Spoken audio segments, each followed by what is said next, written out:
avons la joie de nous rassembler encore. Nous savons que Dieu nous a réunis pour nous mettre ensemble encore aujourd'hui. Ça veut dire qu'il a quelque chose à faire dans votre vie aujourd'hui.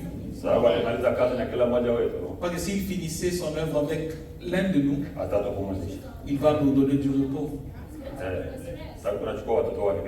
Parce qu'il continue à prendre ses enfants à tout. Il y a ceux-là qui resteront jusqu'à sa venue. Parce que Paul nous a dit que je vous donne un secret. Nous ne mourrons pas tous, mais tous nous serons transformés.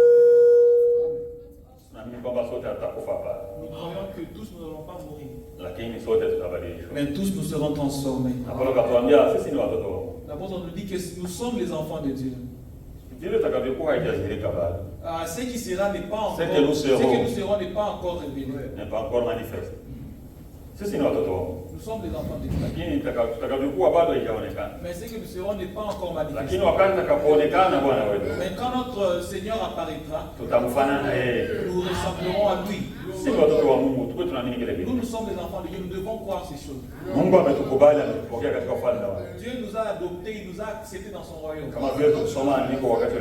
Comme on a dit avec les frères la fois passée, que nous étions dans les règnes des ténèbres. Mais il nous a déplacés, il nous a mis dans le royaume de son Fils.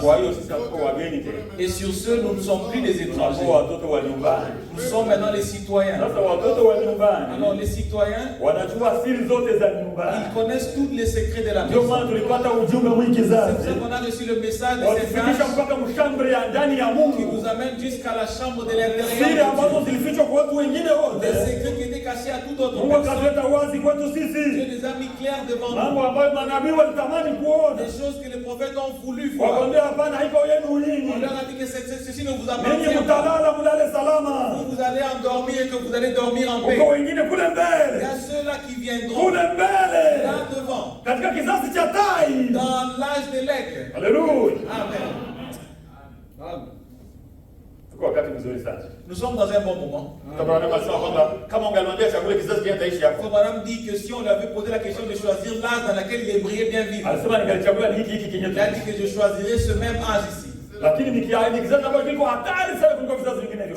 un âge de plus dangereux que tous les autres âges. C'est l'âge de plus glorieux que tous les autres âges. C'est dangereux parce qu'il y a des combats très difficiles dans cette âge. Comme nous avançons dans la chair, comme les choses avancent dans la chair, ça montre aussi comment les choses avancent en esprit. Vous voyez la guerre d'aujourd'hui. Ceux qui disent qu'ils sont forts aujourd'hui, ils sont ceux-là qui ont des armes nucléaires. Vous savez cela? Je sais que vous avez vu les photos de la réunion qui s'est passée récemment. Ce sont des hommes puissants qui se sont rassemblés. Des hommes puissants de la terre. Ils parlent chacun respectant l'autre. Parce que si vous regardez, il n'y a pas de différence. Récemment, quand il y a eu les présidents africains qui sont venus visiter, on commençait à vous demander quel est votre nom. Moi, c'est un petit pays. On n'a pas étalé un tapis rouge. Mais quand un homme puissant comme l'autre est venu, on étale un tapis rouge pour lui. On l'approche avec respect. Parce que lui aussi, il est puissant. Parce que lui aussi, il a des armes puissantes. Et même aussi spirituellement. Dieu qui sait que dans l'âge dans lequel nous vivons, il y aura des combats très graves. Il y aura des combats très difficiles. Dieu a aussi préparé des forces. Il a scellé cela. Il a fermé cela avec 7 sceaux. Et le secret est resté là. C'est ça la bombe nucléaire que nous avons dans le message. Quand les humains pensent à comment fabriquer des armes, Dieu a aussi commencé à ouvrir ses sceaux petit à petit. Parce qu'il sait que le combat est devenu très difficile. Il connaît la totalité de la parole. Nous n'avons pas cru Dieu à Jésus en partie. On n'a pas cru Jésus en partie. Parce que Jésus en partie, c'est un humain prophète qui était à Galilée. C'est un humain qui a dit qu'il était fils de Dieu. Mais nous avons la totalité. Jésus-Christ, c'est le Jéhovah de l'Ancien Testament. Et si vous ne croyez pas qu'il est le même, vous allez mourir dans vos péchés. Si tu ne crois pas que Jésus-Christ est le Dieu véritable, vous êtes idolâtre.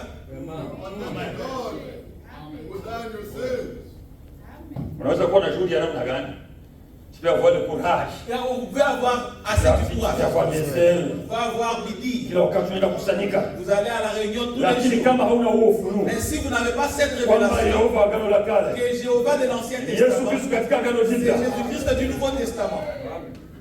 Vous n'avez pas encore cru. Si vous n'avez pas encore cru que Jésus-Christ, c'est notre Père, vous ne pouvez pas encore déplacer. Vous ne savez même pas ce que vous faites.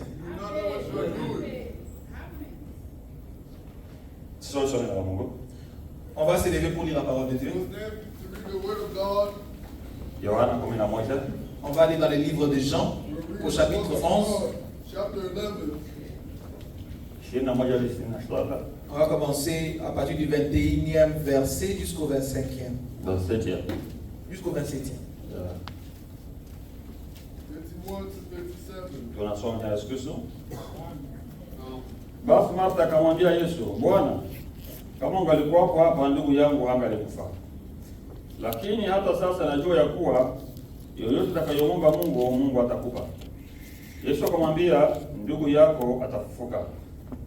Martha akamwambia, najua. Yesu akamwambia, mimi ndimi huo ufufuko na uzima.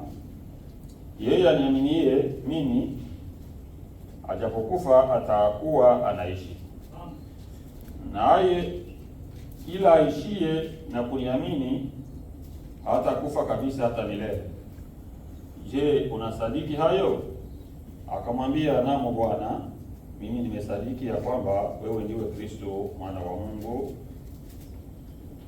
yule ajaye ulimwenguni. Amen. Amen. Marthe dit à Jésus, Seigneur, si tu eusses été ici, mon frère ne serait pas mort. Mais maintenant même, je sais que tout ce que tu demanderas à Dieu, Dieu te l'accordera. Jésus lui dit, ton frère ressuscitera. Je sais, lui répondit Marthe, qu'il ressuscitera à la résurrection au dernier jour. Jésus lui dit, je suis la résurrection et la vie. Celui qui vit et croit en moi ne mourra jamais. Crois-tu cela? Elle lui dit, oui Seigneur, je crois que tu es le Christ, le Fils de Dieu, qui devait venir dans le monde. On va lire le livre de Luc, chapitre 18.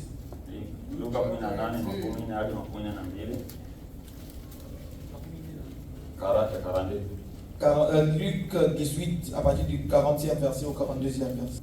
Na alipomkaribia alimuuliza, wataka nikufanyie nini?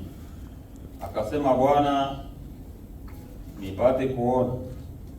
Yesu akamwambia, upewe kuona, imani yako imekuponya. Amen. Jésus s'étant arrêté, ordonna qu'on le lui amène. Et quand il se fut approché, il lui demanda, que veux-tu que je te fasse? Il répondit, Seigneur, que je recouvre la vue. Et Jésus lui dit, recouvre la vue, ta foi t'a sauvé. 19, premier verset, jusqu'au 8e verset. 9e verset. Naye alipoingia Yeriko, alipita katikati yake, na tazama, palikuwa na mtu jina lake Zakayo, mkubwa mmoja katika watoza ushuru, naye ni tajiri. Huyo alikuwa akitafuta kumwona Yesu ni mtu wa namna gani, asiweze kwa sababu ya umati wa watu, maana ni mfupi wa kimo. Akatangulia mbio, akapanda juu ya mkuyu apate kumwona, kwa kuwa atakuja kupitia njia hiyo. Na Yesu alipofika mahali pale, alitazama juu akamwona Zakayo. Narudia. Na Yesu alipofika mahali pale, alitazama juu akamwambia Zakayo, shuka upesi, kwa kuwa leo imenipasa kushinda nyumbani kwako. Akafanya haraka, akashuka, akamkaribisha kwa furaha. Hata watu walipoona walimnung'unika wote, wakisema, ameingia kukaa kwa mtu mwenye dhambi. Zakayo akasimama akamwambia, Bwana, tazama, Bwana, nusu ya mali yangu nawapa maskini, na ikiwa nimemnyang'anya mtu kitu kwa hila, nimrudishie mara 4. Yesu akamwambia, leo wokovu umefika nyumbani humu, kwa sababu huyu naye ni mwana wa Ibrahimu. Amen. Amen.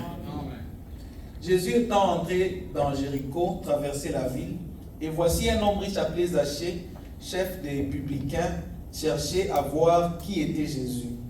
Mais il ne pouvait pas y parvenir à cause de la foule, car il était de petite taille.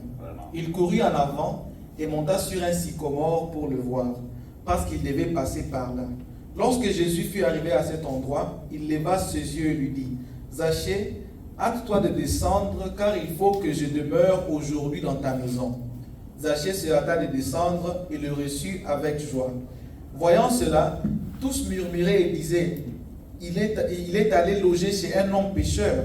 Mais Zachée, se tenant devant le Seigneur, lui dit, voici, Seigneur, je donne aux pauvres la moitié de mes biens, et si j'ai fait tort de quelque chose à quelqu'un, je lui rends le quadruple. Jésus lui dit, le salut est entré aujourd'hui dans cette maison, Amen. Parce que celui-ci est aussi un fils d'Abraham. On va finir avec Hébreux 13, 8.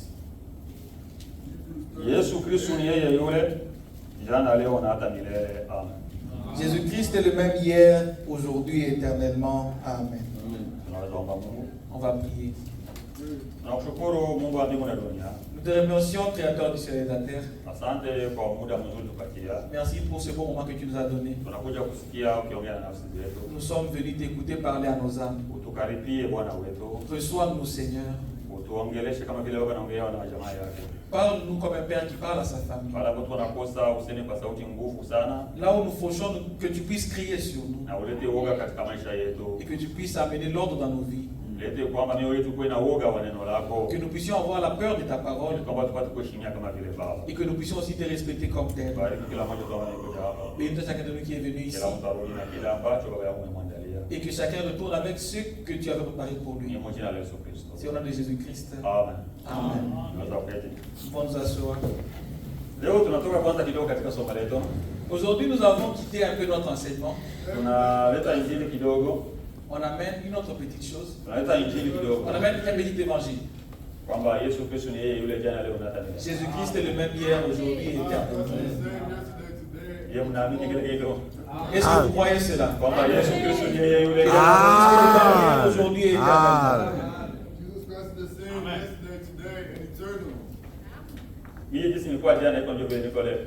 Moi, comme j'étais hier, ce n'est pas de la même manière que je suis aujourd'hui. Comme j'étais quand j'étais au Congo, ce n'est pas la même chose que je suis maintenant.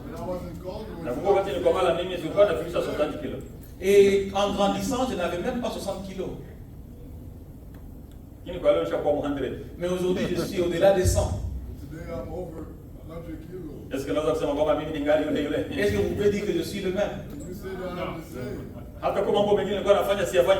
Il y a des choses que je faisais auparavant que je ne peux pas faire aujourd'hui. Il y a des choses que je fais aujourd'hui que je ne pouvais pas faire auparavant.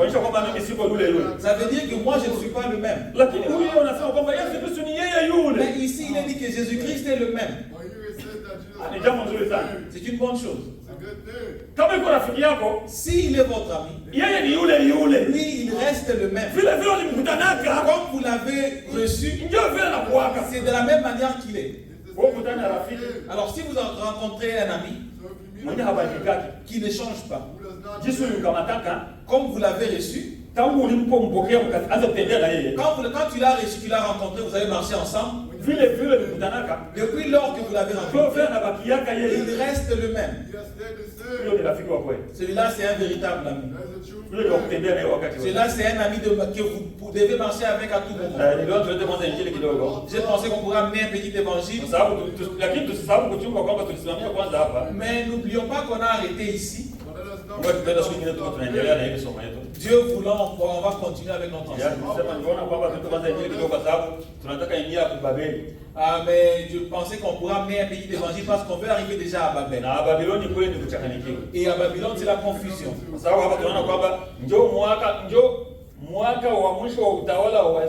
Parce qu'ici on voit que c'est la dernière année du règne des Israélites. Parce qu'avant on faisait les calculs des rois qui ont régné auparavant. Depuis Saül.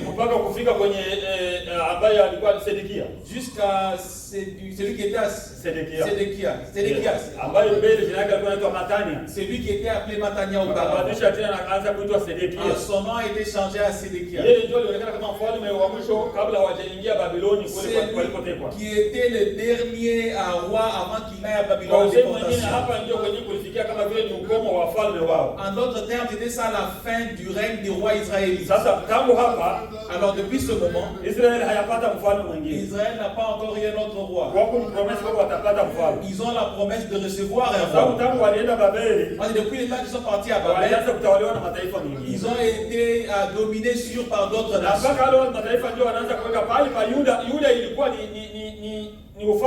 Parce que Juda était un royaume. Ils ont changé ça en province. Ils ont mis des gouverneurs. Alors c'est quand nous voyons que le temps de la naissance de Jésus, on a dit que le gouverneur était Pilate. Il y avait un roi. Le roi Hérode était là. Il y avait aussi César. Vous voyez qu'il y avait des rangs différents, des titres. C'est vrai que quand on va arriver à Babel, vous allez voir qu'il y aura des choses qui amènent la confusion. C'est quand on a dit qu'on puisse amener d'abord un évangile. Pour que quand on ira à Babel pour essayer de discerner ce qui s'est passé là-bas, si on commençait Babel, on commence à parler de la prophétie, c'est la prophétie. Ici c'est clair parce qu'on parlait des choses qui se sont faites. Mais les choses dans lesquelles on veut entrer, c'est la prophétie après la prophétie après la prophétie.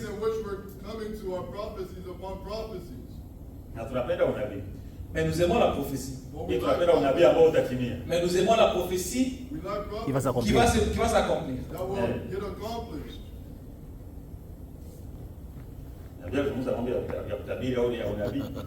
Si on parlait des choses de la prophétie, on va parler de la prophétie et de prophétiser. Vous ne pouvez pas venir ici quand je suis en train de prêcher. Tout le monde commence à prophétiser. Et vous commencez à prophétiser, répentez-vous. Et qu'est-ce que je dois prêcher?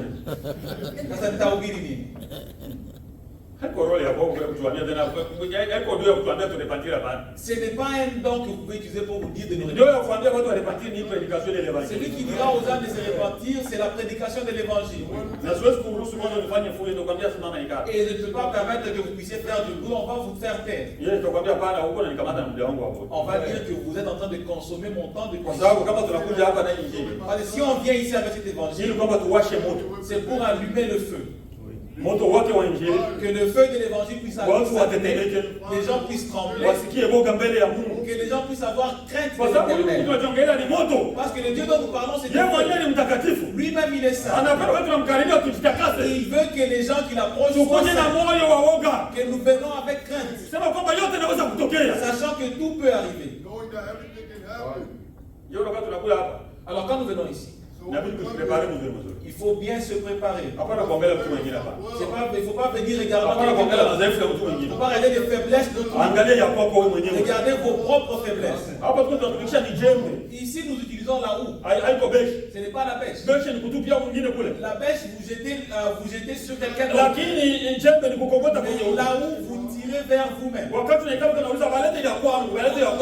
vous êtes assis là, vous dites qu'on parle de moi, qu'on parle de moi. Pas quand on est en train de prêcher, non, on parlait de telle autre personne. Et on ne peut pas venir ici pour parler de tel autre. Si je viens pour parler de vous, peut-être vous ne serez pas là ce jour. Alors, qu'est-ce que je dirais tant que vous n'êtes pas là? Alors, il est possible. Alors, nous, on parle de ce que Dieu a mis sur notre cœur. Alors, si ce que Dieu a mis sur le cœur vous touche, votre travail c'est de retourner à la maison, vous agenouiller, de demander à Dieu qui vous aide. Mais il ne faut pas venir en disant que chaque fois on parle que de moi. Non, on ne vient pas ici pour parler de quelqu'un. Le but de l'évangile c'est un seul. Le message, le but de ce message. Quand nous disons le message, que veut dire le message c'est la voix qui remet l'épouse dans le chemin. C'est ce que faut madame dit. Il dit quand Dieu l'a montré dans la vision, il le montre comment est-ce que l'épouse a avancé en marchant.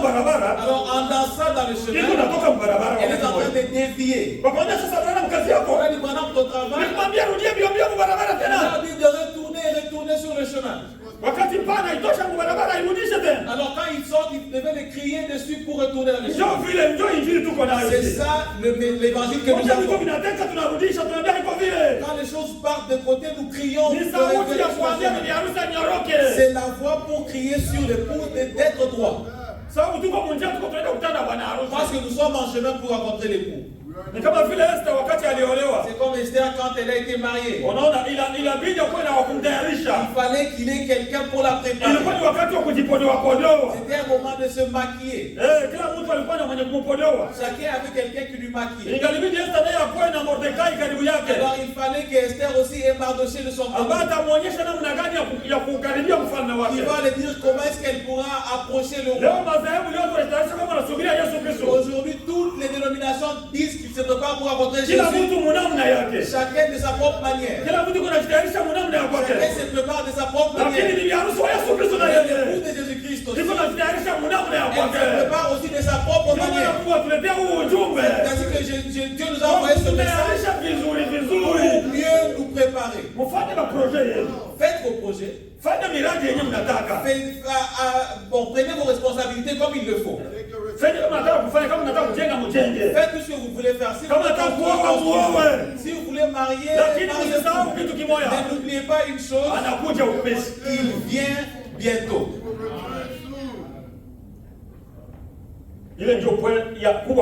C'est ça le plus grand point parmi tous. Ça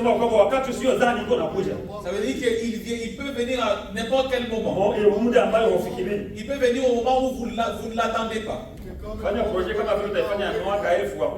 Faites des projets de centaines d'années, il n'y a pas de problème.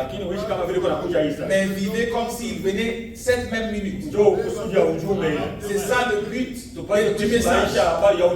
Que nous puissions vivre une vie qui est prête. Que nous ne puissions pas nous demander mais qui va aller. Aujourd'hui il y a les troubles. Qui est la Vierge folle? Qui est la Vierge folle? Il n'est pas temps de chercher qui est la Vierge folle. Jésus ne vient pas prendre une autre personne. Il vient prendre ceux qui sont prêts. La Bible dit que ceux qui étaient prêts sont partis rencontrer. Alors nous venons ici pour nous préparer. Et ce qui peut nous préparer c'est la parole de Dieu. Parce que c'est ça la lumière à nos jambes. Amen. Jésus-Christ est le même hier, aujourd'hui, éternellement. Vous allez nous patienter parce que ceci c'est un grand enseignement. On essaye, mais il y a des choses qu'on a laissées ici. Et je sais que ça va nous coûter. Là, on va voir qu'arriver un peu, on va commencer à retourner encore en arrière. Parce que nous venons ici ne fût-ce que pour la parole de Dieu. On ne peut pas dire qu'on a reçu la lumière tout en marchant dans les ténèbres. Nous ne marchons pas avec la torche. Nous avons une lampe. Jadis on avait des lampes à pétrole. La torche, vous pouvez éclairer d'autres personnes, mais vous êtes dans les ténèbres. Lakini hii ni mwanga ambao tuko nayo. Mais ça, c'est la lumière que nous avons. Ambao kunaangaza sentier, ni njia yako kwenye uko napita. Elle éclaire votre sentier. Ndio vile ndio nasema sinajua lako ni taa ya miguu ya njia yangu. C'est ce que la Bible dit que ta parole c'est la lumière de mon chemin. Yaani kwa ndio anaangaza kwenye tapita. Donc ça éclaire partout où vous êtes en train de marcher. Sababu hapo tulikuwa tunaongea ni historia. Parce qu'ici c'est qu'on parlait c'était de l'histoire. Mungu hawezi kubakia kwa historia hapa. Dieu ne peut pas rester dans l'histoire. Hatuwezi kubakia kwamba Mungu aliumba Adamu. On ne peut pas rester ici disant que Dieu a créé Adam. Mungu alikutana na Nuhu. Dieu a rencontré Noé. Akamwambia Nuhu, jenga safina. Il a dit à Noé construis un Na arche. watu munane wakaokolewa msafina. 10 personnes étaient sauvées dans Mungu l'arche. akamtana Ibrahimu. Et Dieu a rencontré Abraham. Anaona Mungu alifanya miujiza na wana wa Israeli. Vous voyez, Dieu a fait des miracles avec les enfants d'Israël. Abraham anasema huyo Mungu wako mwenyewe unasema. Abraham dit que le Dieu dont vous parlez, Mungu wa historia. c'est un Dieu historique. Yeye ndio historia. Mungu ndani ya historia. Tunamwadisia Mungu. Nous parlons de Dieu comme si nous parlons d'une histoire. Hapana, Mungu hayuko wa historia. Dieu n'est pas un Dieu historique. Mungu anatenda kazi mpaka sasa. Dieu œuvre jusqu'aujourd'hui. Lakini tatizo kwa watu ni nini? Mais le trouble des gens, c'est quoi? Le problème que les gens ont. Watu wanaweza kujua mambo yenyewe ilipita. Les gens savent bien l'histoire, ce qui est passé. Unaona ndio tunaviongea yenyewe ilipita. Vous voyez, nous parlons des choses qui sont déjà passées. Na tutaanza kuongea yenyewe itakuja. Et on va parler des choses à venir. Lakini venyewe kwa unafanyika. Mais ce qui est en train d'être fait maintenant, Ndio inakuwa shida kwa mwanadamu. c'est un problème pour l'humain. Kujua kenye Mungu anafanya kwa wakati wake. Savoir ce que Dieu est en train de faire dans Abraham son alikuwa temps. reconnaître le jour et son message. Abraham a prêché reconnaître le jour et son message. Kutambua siku yako na ujumbe wa ile siku. Reconnaître votre jour et son message. Ni wachache ambao waligundua wakati wao. Il y a peu qui ont reconnu leur Ni jour. wachache ambao waligundua kenye Mungu anafanya kwa wakati wao. Il y a peu qui ont reconnu ce que Dieu est en train de faire Na dans leur mpaka temps. sasa hivi tuko hapa. Et jusqu'aujourd'hui, Ni wachache ambao wanagundua kenye Mungu anatufanyizia il y hapa. a peu qui reconnaissent ce que Dieu est en train de faire pour nous. Unaweza ici. kufikiri kwamba Mungu Vous pensez que Dieu, alilisha wengine mikate kule? il a nourri les gens avec les pains là-bas. Maana ilishuka kutoka kumbingu. Et la main est tombée du ciel. Unaweza kuhadithia ilikuwa ni miracle, ni muujiza mkubwa. Et vous dites oui, c'est vrai, c'est un grand miracle. Unasema kama na uko na food stamp. Tu as oublié que toi aussi tu as un food stamp. Comment est-ce que tu manges? Unakula namna gani? Ulipata food stamp je? Ni pesa ya baba yako. Comment vous avez le food stamp? Est-ce que c'est l'argent de ton père? Kama vingine vizazi vingalikuwa nyuma yetu. Si c'était les âges qui sont venus avant nous.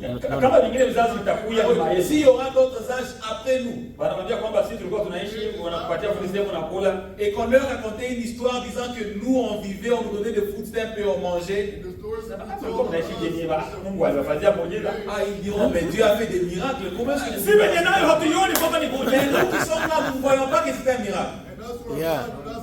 Si kama tuko naelewa mzuri Je ne sais pas si nous comprenons bien ces choses. kujua mambo ambayo Mungu anafanya kwa wakati. Savoir ce que Dieu est en train de faire dans votre Inakuwa temps. vigumu kwa mwanadamu. C'est très difficile Ndio pour maana l'humain. inafanyika mwanadamu anatakiwa kumshukuru Mungu kila wakati. C'est pour cela que l'humain manque de remercier Dieu à tout Kwa sababu moment. kama Mungu anakupatia tu ufunuo, unajua kenye Mungu anafanyia kwa Parce wakati. que si Dieu vous donnait la révélation que vous savez ce que Dieu est en train de faire pour vous maintenant, Utamshukuru Mungu kila saa. vous allez remercier Dieu à tout moment. Anasema tulisema system. Ah, vous dites non, vous parlez de foot, mais moi j'ai pas de foot stamp. Huko na wewe kenye uko na yake mwingine naye ana. Il y a ce que vous avez que quelqu'un d'autre n'a pas. Unajua hiyo kazi yako unayotumika. Vous savez le travail que vous avez là. Huko uko unaitafuta wewe. Il y a des gens qui le cherchent et qui ne le trouvent pas. Na huko wenyewe wanalitumika nao. Et il y a des gens qui ont la capacité de travailler, Lakini hawana afya. mais n'ont pas la santé. Ile sante niko nayo La santé que vous avez, ndio mtaji mkubwa Mungu alikupatia. c'est ça.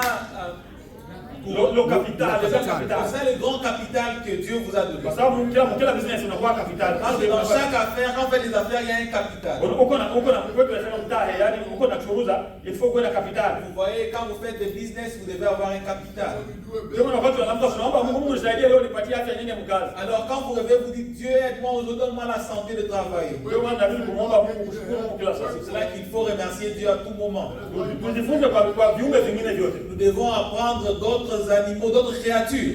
Sawa, kila viumbe vyote Parce que toute autre créature, wakati vinaamuka quand il se réveille, vinamsifu Mungu. il loue le Seigneur. Kabla vijalala Avant de dormir, vinamsifu pia Mungu. il loue encore Dieu. Ukiona magharibi kufika, Si vous voyez la soirée, kama uko na miti utaona ndege kwenye miti zinaanza kuimba. si vous avez les arbres, vous allez voir les oiseaux en train de chanter. Na kaupepo kama magharibi kanaanza kupita. Avec un petit vent du soir qui souffle. Yaani miti iko namchezea Ça Mungu. veut dire que l'arbre est en train de bouger pour Dieu.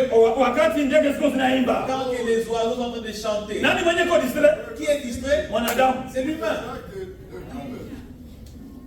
Vingine viumbe vinashukuru Mungu lakini mwanadamu haiko kule. Les créatures sont en train de remercier Dieu, mais l'humain s'en fout. Mwanadamu yeye hajui kile Mungu anafanyia. L'humain ne sait rien de ce que Dieu est en train de faire pour lui. Na hakuna kingine kiumbe Mungu anafanya kukuzidia mwanadamu. Et il n'y a pas d'autre créature que Dieu valorise plus que l'humain. Mungu anakesha kwa ajili ya mwanadamu kuliko vingine viumbe. Dieu valorise l'humain plus que toute autre créature. Mpaka kampatia cheo kikubwa kuzidia viumbe vingine vyote. Jusqu'au point où il l'a placé au-dessus de toute autre Sasa créature. mwambie na kwa mtawala wa vingine viumbe. Il a été proclamé comme le dirigeant de tous les autres Lakini ndio créatures. kiumbe ambacho kimemtupa Mungu na kumsahau. Mais c'est ça la créature qui a rejeté Dieu et qui l'a oublié. Lakini kina zoezi ya kuongea kile Mungu alifanya. Mais il a l'habitude de parler des choses que Dieu a fait. Tunataka tusio tunaongea tu kwenye Mungu alifanyaka. Nous ne voulons pas continuer à parler des choses que Dieu a fait dans le Inabidi passé. tuongee kile kuna tufanyizia na Nous sisi. devons parler des choses que Dieu est en train de faire pour nous maintenant. Il faut savoir que sio kama angalia mimi Mungu alifanyia Il faut dire kile. maintenant, regardez ce que Dieu est en train de faire pour moi. Now look what the Lord is doing for me. Mtoshe mstori hapo. Enlevez Dieu de l'histoire. Sortez Dieu de l'histoire. Yule jana leo unataka. Parce que lui il est le même hier, aujourd'hui, éternellement. Sababu tulisoma hapa. Parce qu'on a lu ici, Because here, Watu wanapenda kusikia historia za Yesu namna gani atembea. les gens aiment écouter l'histoire de Jésus, comment Jésus a marché. Alikutana na Martha. Où il a rencontré Marthe. Martha alikuwa na kaka yake ambaye ni Lazaro. Marthe avait son frère qui s'appelait Lazare. Walikuwa ni wafela bana tena baba na mama. Ils étaient orphelins sans père ni mère. Walikombana na kaka yao tu mwenyewe uko na mchunga au wenyewe wanabakia na kaka mmoja ndio Ils kwa naye. ont grandi avec leur frère, ils avaient un seul Na frère. kaka yake alikuwa amie intime wa Et Yesu. leur frère était un ami intime de Jésus. Kwa watu wengine wanaanza kushakia kwamba yawezekana Yesu alikuwa anaoa mmoja wa dada yake. Et jusqu'aujourd'hui, les gens s'en doutent si il est possible que Jésus avait marié l'une des sœurs de Na Lazare. watu ambao wanaamini kwamba Yesu Kristo hakukufa, asema alienda kufia Ethiopia. Il y a des gens qui croient que Jésus n'était pas mort à la croix, il était allé mourir en Éthiopie. Sisi tunaamini Biblia. Nous, nous croyons la Bible. Tunaamini kwamba Yesu Kristo alikufa. Nous croyons que Jésus-Christ est mort. Hakufanya sambele ya kufa, alikufa vya kweli. Il n'a pas fait le semblant de mourir, il est mort réellement. Alikufa vya kweli kweli. Il est mort réellement. Na akafufuka vya kweli Et kweli. il est ressuscité Hawezi réellement. kufufuka kama hakukufa. Tu ne peux pas ressusciter si tu n'es pas mort. Yesu alikufa Jésus est mort. na akafufuka. Et il est ressuscité. Na ndio wakati alikutana na Yohana. C'est ça quand il a rencontré Jean Ufunuo Yohana. dans l'Apocalypse, la révélation de Alimwambia Jean. tazama nilikuwa nimekufa. Il a dit voici j'étais mort. Lakini sasa niko hai milele na Maintenant je milele. suis vivant éternellement. Na niko na funguo za kuzimu na mauti. Et j'ai les clés de la mort et de séjour de mort. now the keys Nikusema hakukuwa nazo lakini alienda kuzichukua. Ça veut dire qu'il ne les avait pas, mais il est allé les récupérer. Alienda kuzichukua fasi fulani kwa Yesu ilikuwa. Il est allé les prendre quelque part. Ndio maana Yesu Kristo alizikwa. C'est ça que Jésus-Christ a été enterré. Zile siku tatu ambazo alimaliza kule kaburini kule, Les 3 jours qu'il a passé dans le sépulcre, alikuwa anafanya kazi kubwa kule. il était en train de faire un grand œuvre là-bas. Kwa sababu kuna nafsi ambazo zilikuwa katika vifungo. Parce qu'il y avait des âmes qui étaient en prison. Inabidi zifunguliwe.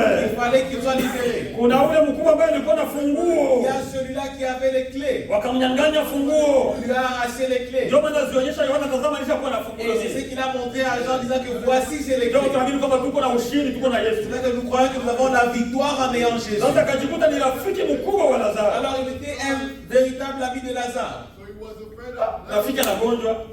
L'ami est tombé malade. Kasi mbona naona hii mambo nasikia kana oga, nasikia kana mwili wangu unatetemeka. Quand je vois ça, je sens une chair de poule. when I see it I feel Maître. I feel shivers. Sasa wengine wote wanaweza kusikana. Toute autre personne peut manquer. Na pastor. All other Mais people. est-ce que le pasteur peut manquer aussi? Est-ce que le pasteur peut réellement Tangu manquer? nimwambia shida yangu mpaka hivi kini.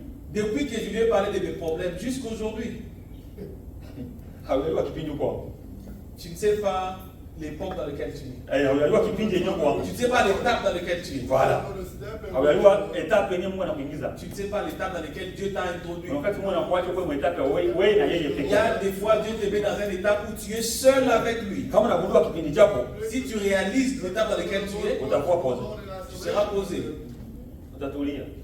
tu seras calme. You won't be calm if you Sipendi kuongea maisha yangu hapana. Je ne veux pas parler de ma vie, Lakini niko na experience. mais moi j'ai l'expérience. But I have experience. Kasi nilikuwa Florida. Quand j'étais à Floride, Nilikuwa na orodha ya mipango yangu ya kufanya. j'avais une multitude Une longue liste de projets. une liste de List projets. of projects. Sababu nilikuwa naishi nyumba ya government. Parce que j'ai vécu dans une maison du gouvernement. Nakumbuka nyumba ya kwanza niliingia. Je me souviens la première maison que j'ai occupée, Nilikuwa nalipa $70 kwa mwezi. j'ai payé $70 le mois. I paid Tunaona Mungu alikuwa anipatia nafasi ya kusave. Vous savez, Dieu m'a donné, ça veut dire que Dieu m'a donné l'opportunité de mettre de côté de l'argent. Wakati nilikuwa na save, Quand je mettais de côté, akafungula na mlango wa kuzikula kule mbele. il a ouvert une grande porte de consommer cela par après. Sio kuwaka samaki.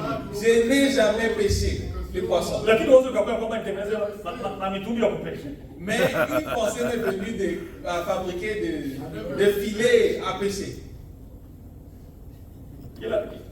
Kila wazo ni kuichunguza mzuri. Vous devez bien Discerner ce qui discerner passe. vos pensées. discern your thoughts. Ikakuwa ni kabisa naenda haraka haraka. Alors la pensée est venue, je suis allé rapidement. Wote nilikuwa na wao kuishia kule. L'argent que j'avais, Tout l'argent que j'avais est fini là-bas.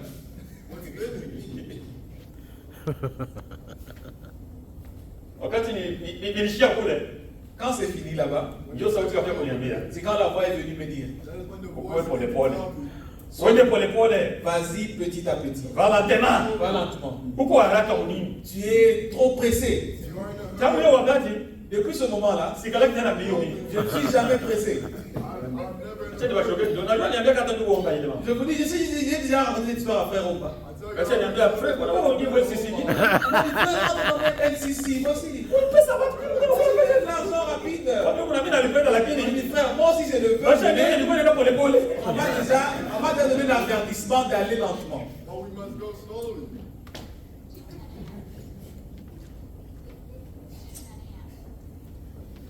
Tuko taifa Mungu.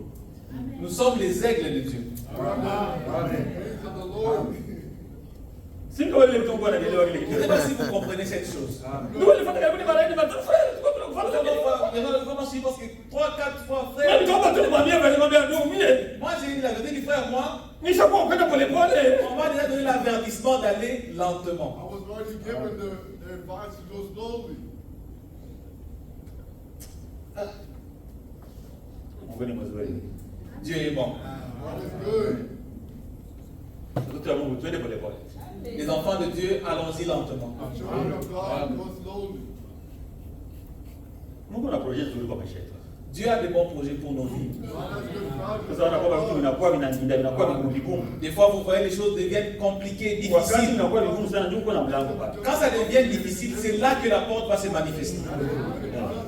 Na kifungula mlango na kiona kwamba ule mlango unjo konyosha zama wewe. Et s'il ouvre la porte et qu'il voit que vous êtes bloqué là, Anaufunga. il va fermer encore la porte. Najua kwa sisi kwa nini tutashirikia kwa sisi. Je sais qu'il y a des gens qui sont enrichis dans LCC.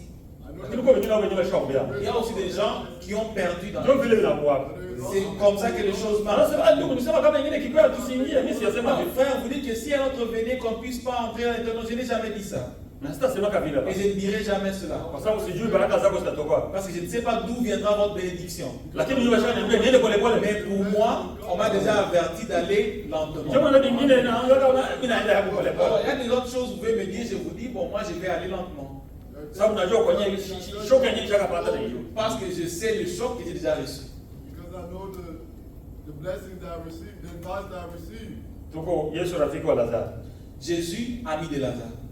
Lazaro na gonjwa. Lazare est tombé malade. Wanamwambia ndugu yako yuko mgonjwa. On lui a dit, ton ami est malade. He told him, your friend is Na hiyo sick. schedule isha yale kwa nenda yake na ubiri. Et lui, le schedule était plein. Il devait aller prêcher dans différents endroits. Anakuwa kama vile kusikia habari kwamba mwenzake ni mgonjwa. Alors, il est passé comme si il n'avait pas entendu la nouvelle que son ami était malade. So he went as Wanamwambia yuko mgonjwa lakini anaendelea tu mwingine mazilaji kwa nini? On lui a dit que ton ami est malade, mais il a continué à prêcher d'aller de village en village. They told him that his friend was sick, but he kept preaching in different villages Mpaka anakufa. Jusqu'au point où il est mort. to the point where he Aisha kufa. Après sa mort, After his Wanamuzika. death, on l'a enseveli. Imagine, quelqu'un ne t'a pas visité durant le temps de ta maladie. Le temps de l'ensevelissement, il n'est pas venu. Parce que c'était l'endroit où Jésus ne partait pas. Jésus ne partait pas aux enterrements. Parce que lui, il est la résurrection. Quand il est arrivé là-bas, c'était pour ressusciter.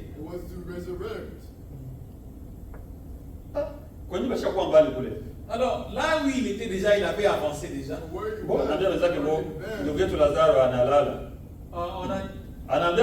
Il a dit aux disciples que notre ami Lazare est décédé. Il est endormi. Ils n'ont pas compris ça. Il leur a dit, il est mort. Allons-y, les ressusciter. Quatrième jour. Siku ya ile. Espoir ya mtu. Haikusema angali morgue. Ça ne veut pas dire, il n'est plus dans la mort. On l'a déjà enseveli. Parce que jadis, ils allaient dans une montagne, ils creusaient comme une petite chambre là et on vous introduisait à l'intérieur. Et si vous pouvez prendre une pierre pour couvrir cela. Et toi, c'est ça ta demeure.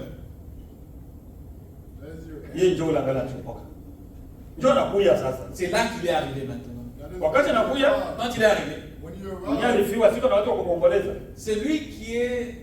C'est ceux qui ont perdu le frère, ils avaient des gens qui pleuraient avec elle. Les gens qui sont venus pour consoler.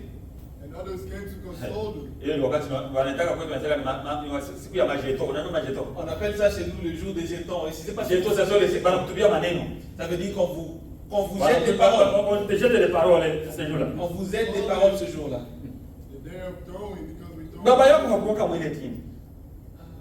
Votre père n'était pas dans cette religion-là. Votre père n'était pas dans cette religion-là. Ton père était pharisien ici. C'était une bonne personne, ainsi que ta mère. Mais ce jeune homme-là est venu vous enseigner, je ne sais quoi, il vous a converti. Lui-même, il ne veut même pas se marier. Il vient nous montrer comment toute autre personne n'a pas la vérité. Et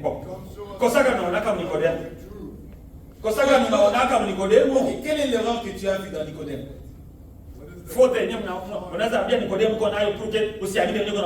Quelle est la faute que tu as vue à Nicodème qui a fait que tu ne puisses pas croire en ce qu'il prêche? Alors si Marthe pouvait regarder, la marche de Nicodème était droite. La marche de Nicodème était droite. Il n'y avait rien à lui reprocher. Mais il avait une difficulté. Ses enseignements n'étaient pas selon le message de son temps. C'est parce que le problème était que ses enseignements, il enseignait Dieu, mais Dieu était parmi eux et ils ne le savaient pas. C'est ça le problème qu'ils avaient là. Dans la dénomination, il y a des gens que la vie, du point de vue de la vie qu'ils mènent, vous aurez peur. Vous aurez peur. Si c'est la prière, il vous prie. Si c'est l'amour, il aime les gens. Quand il s'agit du respect, il vit respectueusement. La seule chose qui manque, la révélation de la parole de Dieu que nous avons.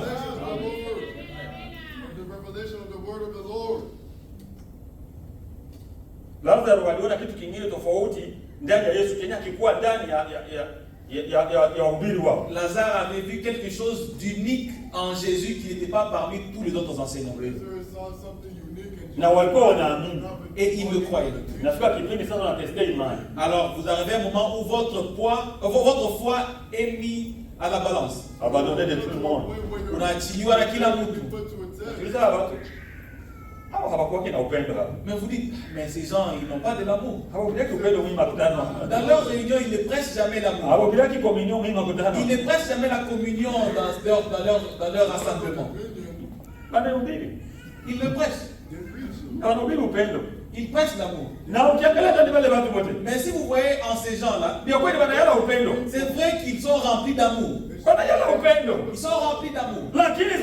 Mais c'est à ce moment-là, c'est votre propre combat. C'est votre propre combat à ce moment-là. Alors quand vous êtes en épreuve, vous devez être calme. Quand vous êtes éprouvé. So when you are tested, you must be calm. Marthe était calme. March was calm. On lui a dit, toi tu as déjà enterré ton frère. Chaque fois que Jésus venait là-bas, c'était Marthe qui préparait la nourriture. Marie préparait la nourriture.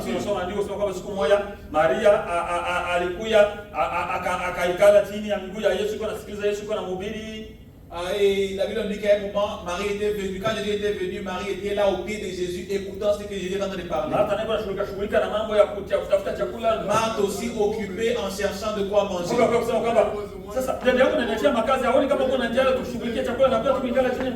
Et elle s'est plainte en disant que ma soeur, je suis occupée en train de chercher la nourriture, mais ma soeur est assise là. Il a dit que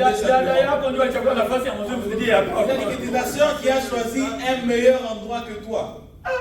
Elle est en train de manger la véritable nourriture.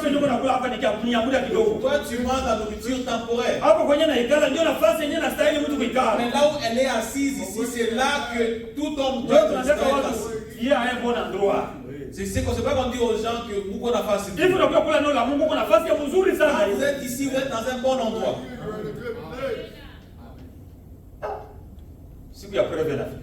Le jour de l'épreuve est venu.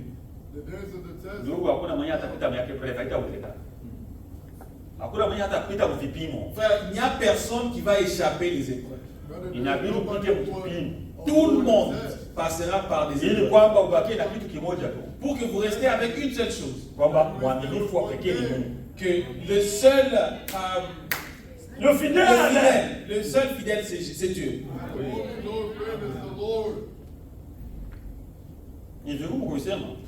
Il est difficile de le dire. C'est comme si on veut soutenir nos faiblesses. Non, il n'y a pas d'autre manière qu'on peut l'exprimer. C'est comme ça que Dieu fait les choses. C'est pour ça que les Écritures nous disent d'avance. Le vouloir et le faire.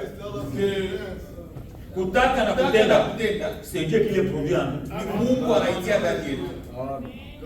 produced in us.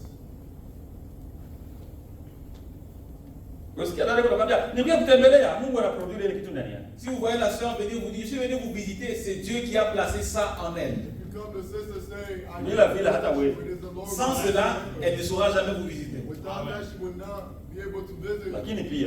Mais aussi, parce que la parole de Dieu, c'est une épée. Épée à double tranchant. Elle frappe d'un côté, elle frappe d'un autre aussi. Il y a aussi d'autres qui est l'amnésie spirituelle. L'amnésie, c'est une maladie, n'est-ce pas? La maladie donc de l'oubli. C'est ça. Donc vous avez problème de mémoire, vous ne vous souvenez pas exactement des choses. C'est une maladie aussi parmi les croyants. C'est un combat qui nous demande de prier à Dieu à tout moment. C'est une chose difficile à le dire. Comme nous sommes ici, que nous ne savons pas où d'autres parmi nous vivent. Des maisons d'autres parmi nous. Ne voyez pas, est-ce que vous ne voyez pas que c'est quelque chose de très difficile? Des fois je m'assois et j'ai même peur.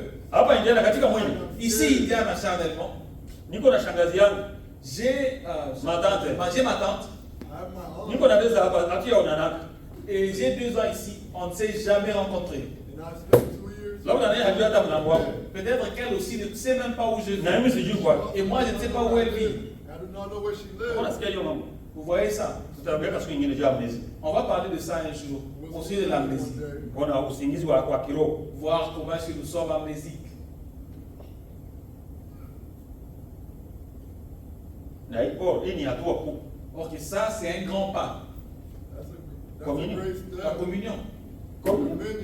La communion. Kwanza enlèvement yenyewe ni nini? L'enlèvement d'abord, c'est quoi? C'est la communion. What is it the point? Ni ushirika. Sababu enlèvement Parce que l'enlèvement, ni watoto wa baba moja ils sont les enfants d'un même père wanaenda fasi moja kukomini. qui vont dans un seul endroit pour communier. Go to one place. Sio unafuatana mzuri. Je ne sais pas si vous suivez. Kama haianzii hapa ni kusema na tuko mwesheki. Alors, si ça ne commençait pas ici, ça veut dire que nous sommes dans les Ile kwanza nasoma leto. On va continuer d'abord dans notre enseignement. Ndio kusema kwamba ni upanga ambao unakata mara mbili. Ça veut dire que c'est une épée à double tranchant.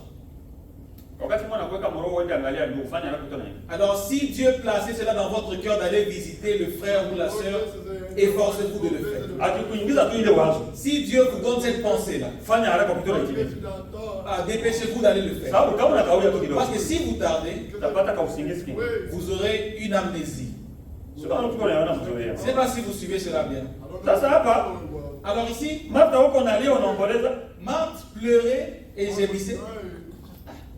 mwalimu ndio anakuja. C'est quand le maître est arrivé. That's when the master came. Hii imani naangalia imani ya huyu dada. Quand je vois la foi de cette sœur Naweza ici, pia nihubiri habari za huyu dada hata maisha yangu yote. j'aimerais bien prêcher sur cette foi peut-être pour le reste de ma vie. I would like to preach on Haiko it. kila mtu hapana. Ce n'est pas toute personne qui peut. Kwa tunamsikia hivi kwa sababu tu tunaanza kusoma. En écoutant ceci, c'est parce qu'on lit, on lit juste. Lakini ilishafika mwako. Mais si ça vous arrivait à vous, If it arrived to you, Kaka yako mmoja mko naye. votre propre et seul Tena ni frère, rafiki ya mwenzake. en plus le maître c'est son Mulikuwa ami. mnaangalia sio kama marafiki wote Yesu kuna mpaka wanamtaja ndio alikuwa rafiki yake. Imaginez que dans tous les amis qu'il avait, on cite que Jésus était son ami. Wanaita kwamba alikuwa ni rafiki wa Lazaro. On dit qu'il était ami de Lazare. Na kama alikuwa rafiki yake sababu aliona kwamba kweli kulikuwa amitié. Quand ils ont dit quand il est écrit qu'il était ami à Lazare, ça veut dire que réellement il y avait une amitié. Na wakati wa shida Et en temps de difficulté, miongoni mwa watu ambao wanahesabika ni marafiki. parmi les gens que vous pouvez compter qui viendront vous consoler, ce sont les amis. Tena rafiki wa kweli. Et un véritable ami. Sababu hata tunasema kwamba kuna rafiki ambaye anapita ndugu. Ouais, c'est un ami qui est plus qu'un frère. Ndio kile Biblia inasema. C'est ce que la Bible dit. Sasa Yesu alikuwa shamkamata kama vile ni mtoto wa jamaa. Alors Jésus était considéré comme membre des familles. Mpaka rafiki yake wanamuzika. Jusqu'au point où on a enterré Lazare. to the point when they buried Lazarus. Wewe niulize dada alikuwa mgonjwa au ndugu alikuwa mgonjwa. Imaginez-vous, disons seulement que le frère était malade ou la soeur était malade. Kisha anakufa. Et qu'elle est morte. Hata kuta maziko sio nyonda sikiaje. Et tu ne l'avais pas visité quand elle était malade. Est-ce que tu auras même le courage d'aller à l'enterrement? Tutaenda lakini moyo lakini nguvu Tu zinavunjika. pourras aller à l'enterrement, mais tu seras un peu honteux, un peu fatigué. Hata na yeye mwenyewe kwa kuangalia. Même lui aussi, la personne qui vous regarde. Donc depuis qu'il était malade, c'est aujourd'hui à l'enterrement que vous êtes venu. Sorcier. Sio unasikia injili msimamo Je ne sais mbele. pas si vous comprenez les pensées, comment les choses sont en train d'avancer. How the things were advancing. Lakini huyu dada Mais cette sœur, imani gani bandugu? quel genre de foi? What type of faith? Bana mwambia Petra haiko nakuja angali munjia. On a dit que le maître est en chemin, il vient. They So told we him got that one there. the master is in his way. He's On coming. devait le dire, non, le maître vient, il est en chemin. Anakuja. Il vient. Anaenda kwambia na Maria naye. Il est allé aussi dire à Marie, Mwalimu anakuja. le maître vient. The master is Anakimbia kwenda kumpokea. Ils sont allés, ils ont couru pour aller le rencontrer. He ran Sio kile wanganishangaza. Mais les gens devraient s'étonner. Tunasema kwa hii message yao ni uchawi. On dit que leur message c'est de la sorcellerie. Bashaka baloga. On les a déjà ensorcelés. Na kwa tuko Malawi. Je me rappelle quand on est au Malawi, Niko na bina mama yuko Colorado. j'ai Un cousin. j'ai un cousin qui est à Colorado. Eh. Au Colorado. cousin who's in Colorado. Huko ndugu mwenye alikuwa na jirani yake aliamini. Alors il y avait un frère qui était son voisin. Il avait There cru. was a brother who Tulikuwa was tunatembea na yeye ndugu anamjua ndugu za Indra. Et on marchait avec lui, le frère le connaît. Anapenda kukumbuka hata wakati tulikutana na ndugu wamba mkapi tena. Et il se souvient même du temps qu'on a rencontré le frère Omba au camp. Sababu yeye kuomba na ndio mzuri kwa sababu ni mtoto wa mkati. Parce que Omba me connaissait bien, il était le frère du quartier. because brother Omar knew me. He was Mkama tulikuwa na kambi ile bali hapa wakatoka mkama nyingine wakatukutana. On avait deux camps, ils ont déménagé de l'autre camp, ils sont venus nous rencontrer dans les camps. Yeye na ndugu zake walikuwa wanajenga manyumba sana. Alors lui, Kama ndio wanaanza il kuvuka. construisait. Jitu tulianza kuongea ujumbe na wao, yeye anajua ile story. Alors quand on a commencé à lui parler du message, le frère connaît. Ilikuwa ndio kwanza wako wanajenga hapa tunaanza historia na ule ndugu za Hindu la pale. Alors on allait vers les frères qui construisaient, là on commençait à parler du Wakati message. wanaongea wanacheka kwanza kidogo. Alors en parlant du message, il les faisait quérir. Kwanza zaidi ndio walikuwa wanacheka sana wakati tunaongea. Et le frère, il riait beaucoup quand on parlait des choses. Mais ule ndugu, Mais ce frère-là, Mungu akamwingia ndani kamili ile ujumbe. Dieu est entré en lui et le frère a cru ce message. Na wakati alikuwa kuniambia, ndugu unajua habari? Et quand on est venu me dire que frère, est-ce que vous connaissez? Wakati ulikuwa unafika hapo tunajenga na kuongelesha ile maneno. Quand tu venais là-bas au travail où on construisait et que tu nous parlais du message, Ilikuwa inaingia mumie sana na ile tafuta tena maandiko nyumbani na soma soma. ça entrait profondément en moi et quand j'allais à la maison, je partais chercher les Sikuta siko écritures. tena libre, siko huru tena sina amani. Et je me suis senti que je ne suis plus libre, je n'ai plus la Kama paix. siamini hivi tunasema kwamba tunakuwa kama mimi nakufa hivi. Et je pense que si je ne crois pas ce que tu nous disais, je vais mourir. Hivi nishaamini ndio kwa nasema vyote ni kwa mimi. Et je crois à 100% tout ce que tu nous Na as wewe dit. tu mnibatiza kuna kitu kingine. Moi seulement, il n'y a rien d'autre qui Oh, est. nikasema oh la profondeur appelle la profondeur. Where the profoundness is calling profoundness. Sasa wakati aliamini, Alors quand ce frère-là a cru, So when that brother na ule ninamwambia tunashirikiana naye sana. et mon cousin là, on communiait beaucoup. Kila wakati tuko naye ndugu alikuwa témoin anajua ile mambo. À chaque fois on était ensemble, le frère est témoin, il connaît l'histoire. we're together, the brother is Sio kwa nafika kwake bila yake ananiambia kwamba nisikuwa nafika tena kwake. Un jour, je suis arrivé chez lui à la maison, sa femme m'a dit de ne plus jamais aller le visiter. his wife told me to never Mpaka anajaribu kuinfluencer hata mke wa ndugu. Elle a commencé à influencer même la femme du frère. Bwana wako walimkuonyesha huyu moja hivi anakunywa kwa kanisa yao. Donc ton mari, on lui a donné une sorte de bouillie là qu'il mange là à leur église. Hakuna bouillie yetu tunapeleka watu Nous pekee. on donne personne la bouillie à l'église. Bouillie yetu tunapeleka watu wa kuni nenda. La bouillie, comme on l'a dit, c'est la parole de Dieu. Ukikunywa hii, Si vous buvez ceci, hauwezi baki yule yule hapa. vous ne pouvez pas rester le même. the same. Sasa wale wachawi. Alors on dit non, ceux-là, ils sont des Na sorciers. hivyo sasa kuja kwangu wanataka kuvulia na bwana yangu. Comme ils me visitent ces jours-ci, ils sont venus aussi en sorcellerie. mon Hapana, mari. wenyewe wanakunyaka.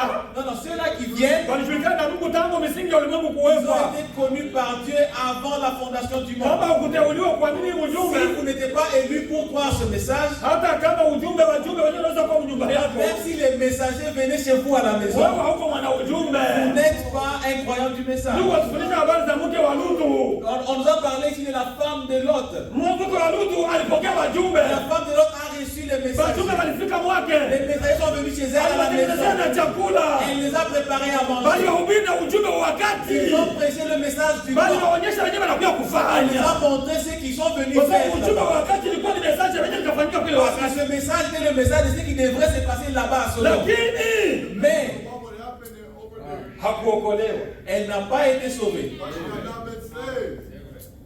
Aliangamia mjini. Elle a été. Mjia ndio alifia. Elle est morte en chemin. Elle est morte en chemin. Ndio maana kuanza ni vizuri, kutoka ni vizuri. C'est ainsi que commencer, c'est bien. Tatizo ni njia. Mais la difficulté, c'est le chemin. Difficulty. Njia. Le chemin. Non, frère, je prends le message. No, we're not believe the Nous message. sommes en chemin. We are on the way. Sika ulikuwa unaelewa mzuri. Je ne sais pas si vous comprenez ça I don't bien. know if you understand. Njia ndio kwenye wengine wanaishiaka. C'est en chemin que d'autres s'arrêtent. It is in the path. Ndio maandiko yanasema vile. C'est ce que l'Écriture nous dit. That is what the scripture Tunajua habari za Yakobo na bibi yake. Nous savons l'histoire de Jacob et ses femmes. Nani mwanamke alikuwa anapenda kwa Rachel? Quelle est la femme que Jacob aimait le plus? C'est Rachel. Walimsikia yeye Bethlehem. On l'a enterrée à Bethléem. Alishia mji. Very rich. Elle est morte en chemin. Kwa nini? Pourquoi? In the way. Wewe unakwambia utoke, On t'a dit de sortir. anakuwa anabeba na Mungu baba yake. Et tu prends les dieux de tes pères. Alikuwa anaficha Mungu baba yake Elle a pris et elle a caché les dieux de son père. anakuwa na mikala yako anamficha. Elle est venue, elle a caché, Elle elle était assise sur ce Dieu-là. alimweka kwenye kuda wake akafunika na manguo akaikata. Elle a pris le Dieu de son père, elle a mis sur l'âne et elle est assise sur ce Dieu-là. Kenye kitakuwa kenye unaficha. Ce qui va vous tuer, c'est ce que vous cachez. Kenya tuko tunaficha ndio sumu tuko nayo. Ce que l'on cache, c'est ça le poison que nous Na avons. mimi kama angalia ni jambo anaficha roho Vous yangu. devez regarder qu'est-ce que je suis en train de Ndio cacher dans mon ndio cœur. kuua kuna kitu kingine. C'est ce qui va vous tuer, il n'y a rien d'autre. Kenya kiko muwaya ndio kwa kuangamiza. Ce qui est en vous, c'est ce qui va vous détruire. What is angry is what will destroy you. Kutoka ni vizuri. Sortir, commencer, Lakini c'est bien. kufika sasa. Mais arriver maintenant. But arriving, Martha Marthe, anakuja kwa maître. elle est venue vers le maître. Ungalikuwa hapa ndugu yangu hata alikufa. Alors, si tu étais ici, mon frère n'allait pas mourir. if you were here, my brother Alikuwa na confiance. died.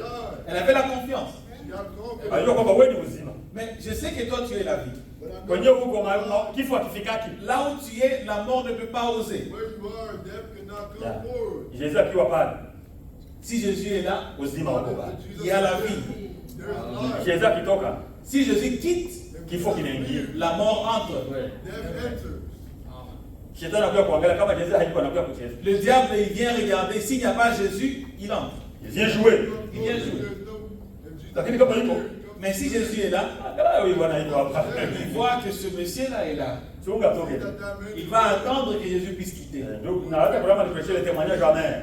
Même quand madame a prêché le témoignage en mer. Ushuhuda baharini. Le témoignage en mer. Wanafunzi walikuwa wanashuhudia kwa bahari. Les disciples témoignaient en mer. Sababu wakati Yesu alimaliza predikation zake ya mkutano pale, Parce que quand Jésus a fini la réunion et la prédication wakakamata là-bas, habari kwa wende ngambo nyingine. ils ont pris la barque pour aller de l'autre côté. Sasa wakati walikamata habari, Alors quand ils ont pris la barque, Yesu yeye ndiye anaenda kwanza kumlima. c'est Jésus qui est alors allé à la montagne kuomba.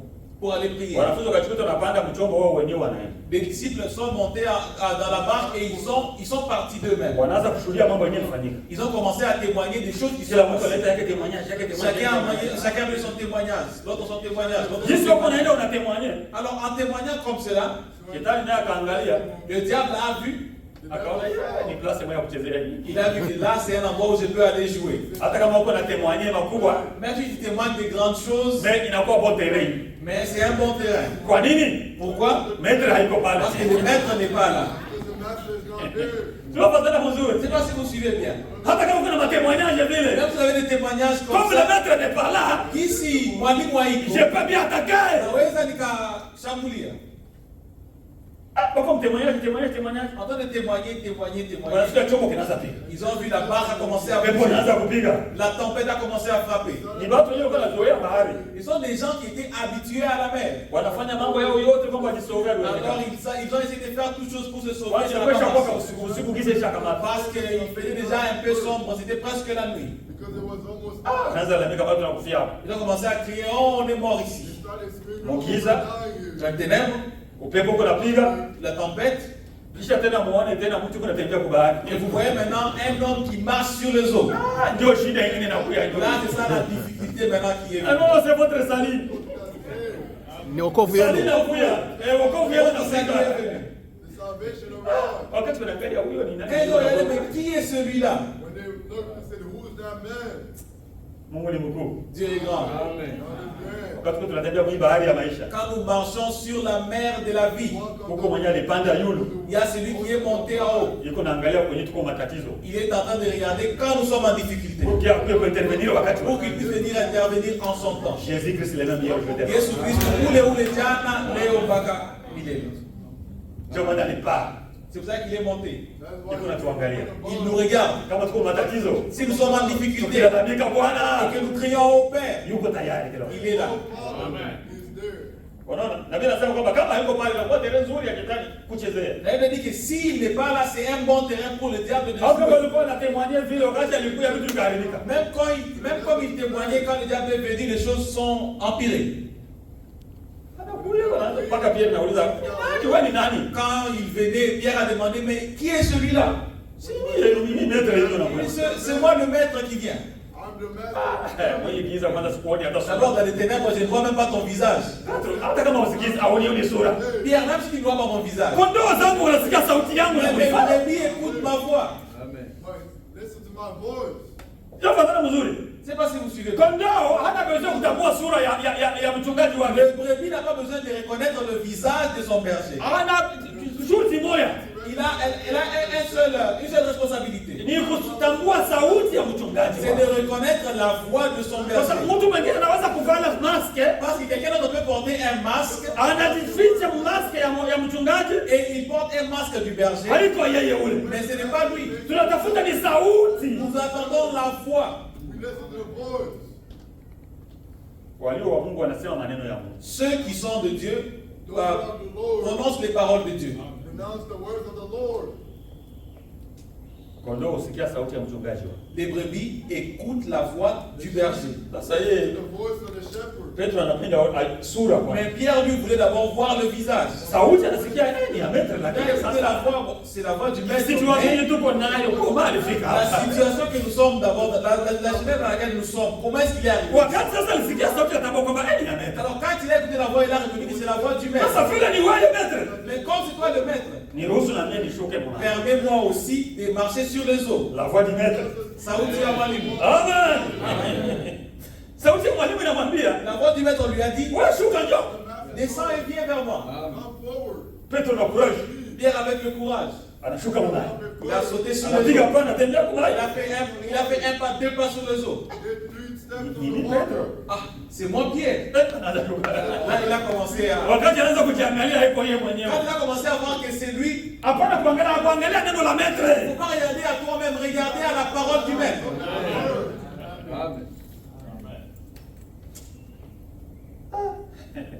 Tuko kwenye ziko hadithi kama tatu hapa lakini tungepilia kwanza. Il y a 3 histoires ici, même du frère Lazare. Martha anakuja kumpokea. Marthe est venue le rencontrer.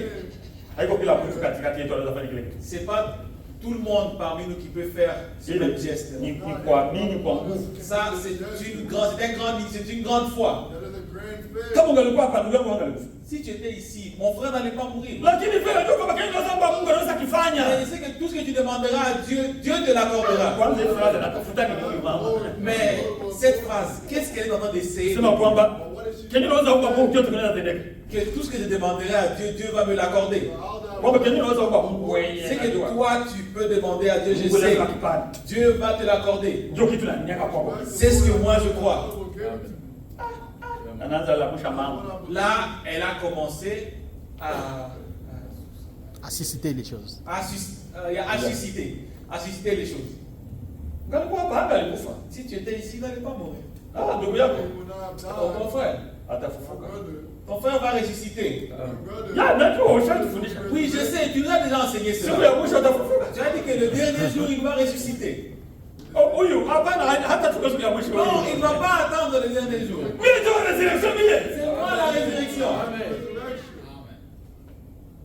Unaamini vile Martha? Est-ce que tu crois cela, Marc? Naamini. Oui, moi je crois. Ah, mwenye mnaisha kwenye muziki. Montre-moi là où vous avez enseveli Lazare. Show me where you have buried the names of Lazarus. Najua mimi nilikuwa pale wanasema hapa tukako mkomedi nini. Alors je sais que les gens qui le voyaient disaient que ces gens sont en train de faire de la comédie ou quoi. So Wakati tunaongea na watu wengine wanadhania kama believe ni that mahadithi moja tu ya haiko ya sungura na tembo hapa. Quand les gens nous écoutent parlant de la parole de Dieu, ils pensent que ce sont des contes de fées qu'on est dans Nataka ni mafabule moja hivi haiko hapa. Unafikiria kweli ilifanyika. Non, ce ne sont pas des contes de fées, ce sont des choses qui sont passées réellement. these are things that actually happened. Mwende unaisha kwenye muziki. Montre-moi où vous l'avez enseveli. Show me Hiyo where you have buried it. anapenda ile kulia tu. Oh, il veut peut-être aller simplement pleurer aussi. Oh, he just wants Ni wakati wakati alifika anaanza kwanza kulia. Et c'est vrai, quand il est arrivé là-bas, il a pleuré. Yule anasema Jésus pleure. La Bible dit que Jésus, Yesu alilia. Ndio mtu baliuza. Kama sio ni Mungu kwa nini alilia? Mungu kwa machozi ya kulia. C'est vrai, quelqu'un demande, mais si Jésus est Dieu, pourquoi il a pleuré? Est-ce que Dieu a des larmes?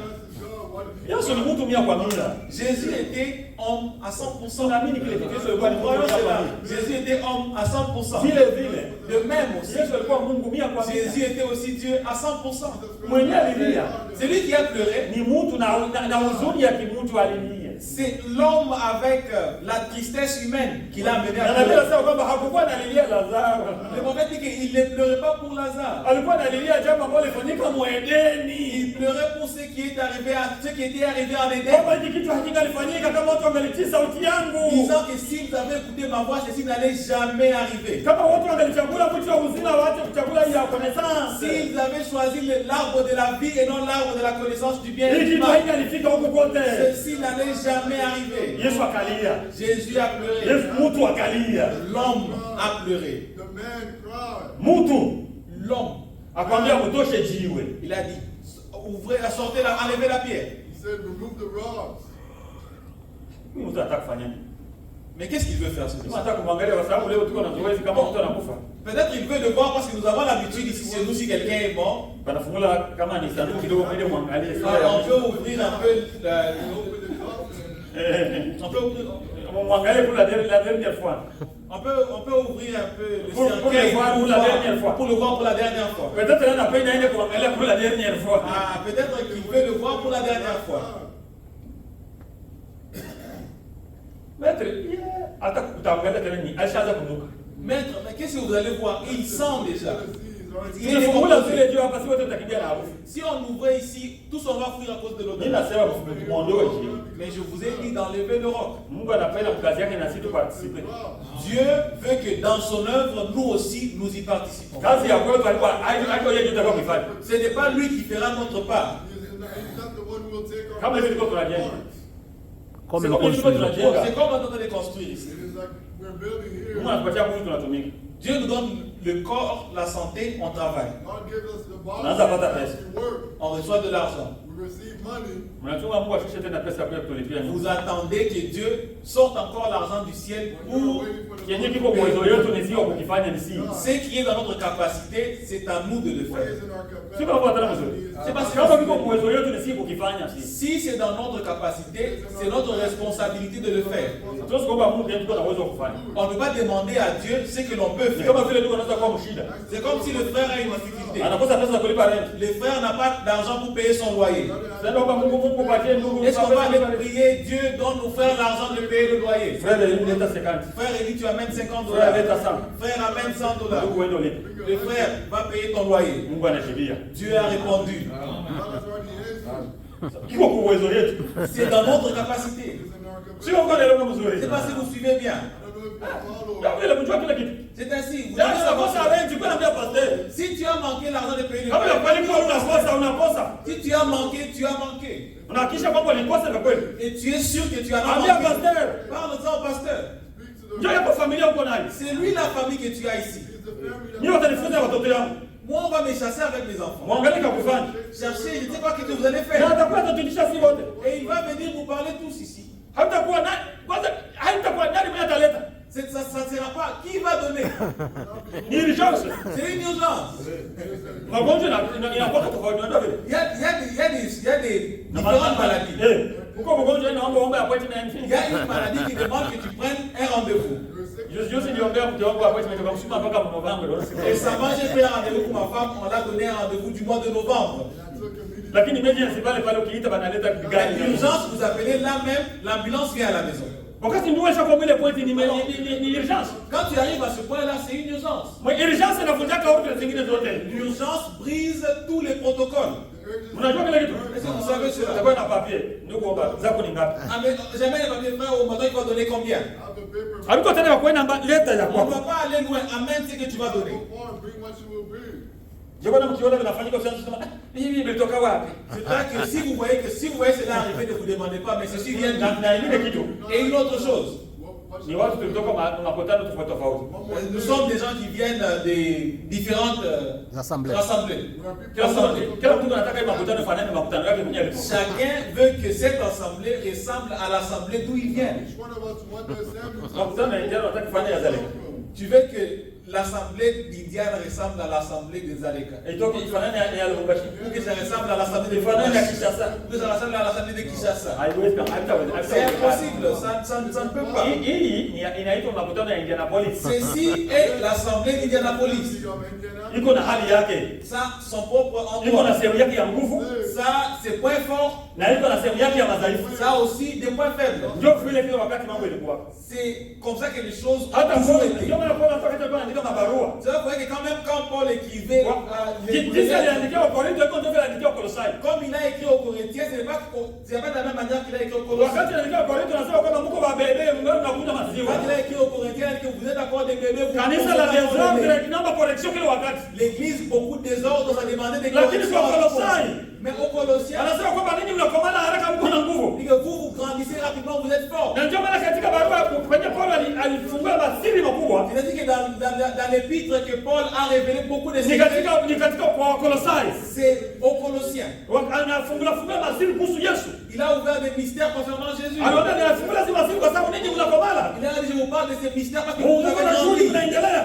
vous avancez. Lui, il a said, Kwa Efeso walikuwa nafasi yao na oppositionne Mkristo. Les Éphésiens avaient leur propre place, ils avaient leur position en Christ. the Ephesians have Kila wote na barua tofauti na fatana na hali ya makutano na jinsi walikuwa na. Chacun a reçu la lettre selon l'état dans lequel ils étaient. Hata watu tunazungumza sasa ya kanisa utaona kwamba ile makanisa saba ya Asia. Même quand on parle des étages de l'église, vous allez voir que les étages de l'église, Kila kanisa ilikuwa na tabia yake chaque âge avait ses caractéristiques tofauti na vingine. différentes d'une autre. Kama vile Sardi ambayo ilikuwa ni kapitali ya Lydia. Comme Sardes qui était la capitale de Lydie. Unaona watu wa Sardi walikuwa wanaishi mkapitali. Les gens de Sardes vivaient à la capitale, dans la Sababu mbele capitale. ile nchi ya Lydia katika Asia kule ilikuwa ni nchi. Parce que là, avant La l'Asie, le pays d'Alydie, La Lydia. la Libye, C'était un pays. c'était un pays là-bas. Sababu mapuko wetu wengine mshakatoweka. Il y a des pays qui ont disparu. Sababu kapitali yake ilikuwa ni Sardi. Parce que la capitale de Lydie était Sardes. No, jiuliza watu wa kapitali. Alors demandez-vous les gens de la capitale, Maisha kapitali kule. la vie de la capitale. Unaona hapo maisha ya kipekee tofauti na nyingine. Vous voyez, c'est une vie qui est déjà différente des autres des vies Ndio maana d'autres. hapa ni makutano tofauti na zetu kutoka hapa. Et même ici, c'est une assemblée différente des assemblées d'où nous Ndio venons. maana Paulo sema wakati nafika Kurumi C'est-à-dire que quand j'arrive à na Rome, jitahidi nifanane na Warumi kule nione mahali. j'essaie de faire comme les Romains font. Sio unafuatilia mzuri. Je ne sais pas si vous suivez bien. Ukaanza kusema mimi nakumbuka wakati tulikuwa makutano yetu nilikuwa nafanyika hivi kule kwa Mais vous dites, ah, mais moi je me souviens quand on faisait les choses là-bas. hapa kuna utaratibu mwingine. Ici, il y a un ordre différent. Sio kama mtu anaeleweka Je mzuri. ne sais pas si vous suivez cela bien. Ushakuwa mtoto wa makutano ya hapa. Vous êtes déjà un membre de l'assemblée d'ici. Kwanza pia si yafuata mama. D'ailleurs, moi je n'ai jamais été membre. I've never Unasema been tu there. niko naongea nini? Mais vous dites, mais qu'est-ce que le frère est en train de He dire? said, what is the brother Mimi si doing? yakuwa mama. Moi, je ne suis pas membre. I'm not Kwa chuma ni kwa mama. J'attends pour devenir un membre. I'll wait Kwa nataka kuproklame. Je veux me proclamer. I will Sababu inabidi proclaim simame hapa sema kwamba tangu leo nakamata hii makutano kwa makutano yako. Parce que je dois venir ici dire que, à partir d'aujourd'hui, je prends cette assemblée comme mon assemblée. starting today. Ndio utaratibu ya neno la Mungu. C'est ça l'ordre de la parole de Dieu. Hiyo wakati yote nilikuwa sawa mgeni ni Mungu vile vile. À tout moment, je suis Sababu ndio Kenya mimi nilikuwa naambia watu depuis niko mzalendo. C'est ce que je disais aux gens de Ndio président. kwa wakati unaenda fasi, Quand vous allez à un endroit, wewe ni mgeni. toi tu es un visiteur. Sasa inabidi ufike mkipindi Tu dois arriver kama à un unakubali moment. ile mafundisho. Si tu acceptes les enseignements, Unakubali kile kinafanyika pale. tu acceptes ce qui se passe là-bas. Unakuwa mmoja wa wale watu. Tu te proclames comme l'un de ces gens-là. Ndio kwa tunaona mko na na sijui na wewe nafungua hii nuance hii. Et je ne sais pas comment est-ce qu'on a ouvert cette autre How nuance. we open this topic. Sababu ni kitu kigumu kusema. C'est une chose difficile à dire. It's a Ndio maana mko unaona watu. Donc, vous voyez les gens, Anakuwa yake kama ni miezi mbili. il peut venir 2 mois Anajiendea yake. et il s'en va. Na wengine atakulaga halaka. Et d'autres, il s'en va sans toutefois vous dire au revoir. Mimi si mlaumu. Moi, je ne peux pas le condamner. Sikuwa naambia kwamba yeye ni mtoto wako. Quel jour est-ce qu'il vous a déjà dit qu'il est membre d'ici? Il n'a jamais été baptisé ici. They have never spoken this Huko kwenye atoka ndio kwenye anasema kama ni makutano yake.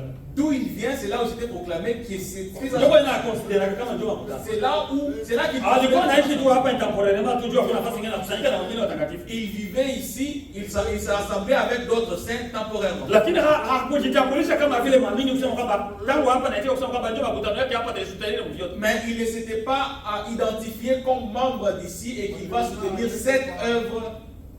Sasa kwa namna kushuhudia Yesu. Parce qu'il y a des différentes manières que vous pouvez soutenir l'œuvre. because there Twende are mwinjili yetu ndio.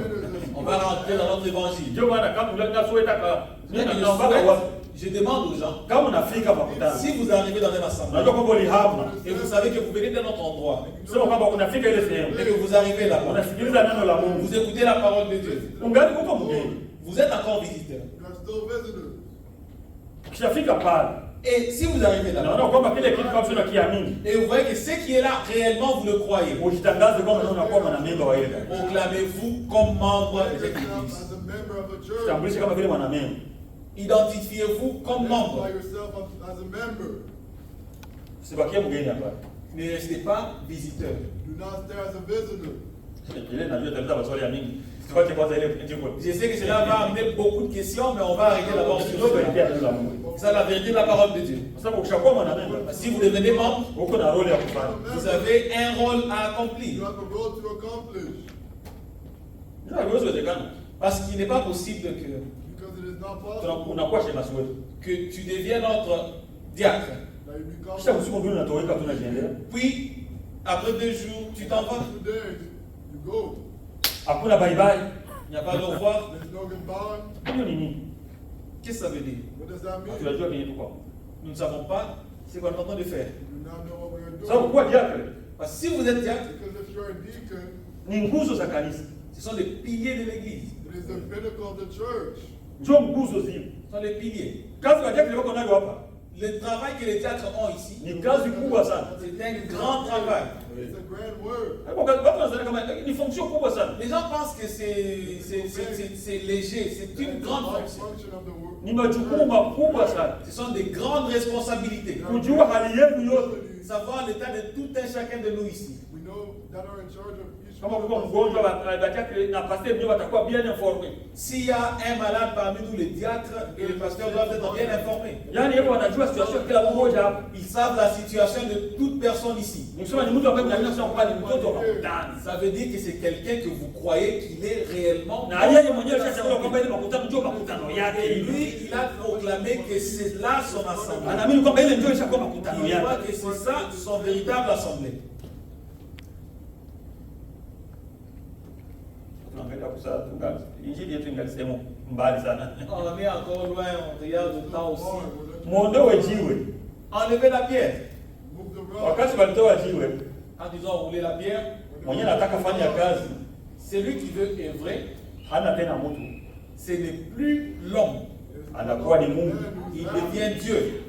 Becomes the Lord. Wakati alisema Lazaro, Quand il a dit Lazare, He said, Lazarus, amuka. sors. awaken. Stand up. Ile sauti yenyewe ilita Lazaro kwenye alikuwaka. La voix qui avait appelé Lazare où il était, The voice that called Kila mara Lazarus. tulisaka ningalikutana na Lazaro kwa macho nimuulize Lazaro ile wakati walipita ulikuwa wapi? j'aimerais bien, quand j'ai pensé toujours que j'aimerais bien rencontrer Lazare pour lui demander comment tu avais appelé, tu étais où? I would want to meet Lazarus to ask them when they called him. Mpaka Lazaro kasikia sauti, Lazare a écouté la voix. mpaka akatoka. Il est sorti. He left.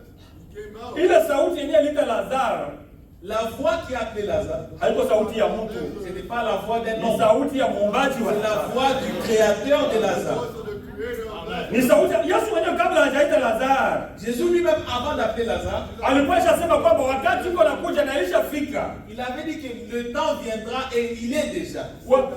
Wafu watasikia sauti ya mwana wa Adamu. Où les morts écouteront la voix du Fils de Na l'homme. wenyewe watasikia ile sauti. Et ceux qui écouteront cette voix, Kwa sababu iko watu watasikia ile sauti. parce que ce n'est pas tous qui écouteront cette Alisema voix. kwamba wakati nafikiri ilishafika Le temps viendra et il est déjà. ambayo wafu Où les morts ambao watasikia sauti ya mwana wa Adamu écouteront la voix du Fils de l'homme. watafufuka kutoka makaburi yao. Ils ressusciteront de leur tombe. Sasa anaanzia kwa Lazaro. Alors il a commencé par Lazare. Alipaza sauti, Il Lazaro, a crié disant Lazare, He said, toka! sors. awaken. Lazaro ule mtu anaanza kupumua tena. Voilà Lazare commence à respirer. And the Lazarus started breathing. Najua Ibrahim mwenyewe alikuwa amerekebisha kabisa. Ibrahim angalijiuliza ni nini tena hii? Je sais que Abraham devrait regretter. I know that. Lazaro kwa 4 jours hapa tena wanamuita. Lazare a seulement 4 jours ici et puis on l'a rappelé encore. Niko nasubiria huyu bwana maisha hizi siku zote ni haniiti. Mais moi j'attends ce monsieur depuis longtemps, il ne m'appelle pas. Nishope kwa hivyo ngajiuliza huyu bwana nilikuwa nakusubiria.